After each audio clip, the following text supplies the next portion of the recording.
gouvernement.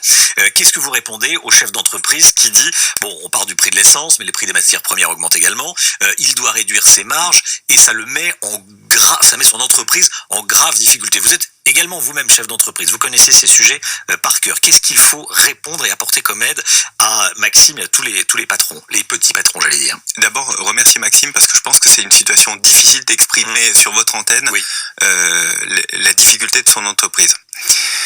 D'abord lui répondre que de ne pas négliger qu'évidemment le contexte est difficile et que l'ensemble des points qu'il a soulevés, je parle du PGE, parle de la hausse du prix de l'essence, enfin tout allait mal et je l'entends.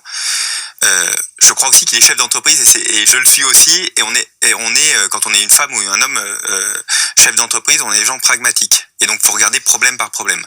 Le PGE dont il parlait, les PGE, nous avons changé la réglementation, il devait le rembourser, commencer à le rembourser immédiatement. Ce que nous avons fait, c'est proposer un délai et donc de le rembourser sur les 10 prochaines années. C'est-à-dire qu'on a déjà entamé 2 ans, il a encore 8 ans pour le rembourser. Il suffit d'aller devant le médiateur pour cela. Pour la hausse du prix de l'essence, d'abord rappeler que on en déduit une partie de gasoil dans les entreprises, donc on est moins impacté quand on est un particulier, il faut le dire aussi.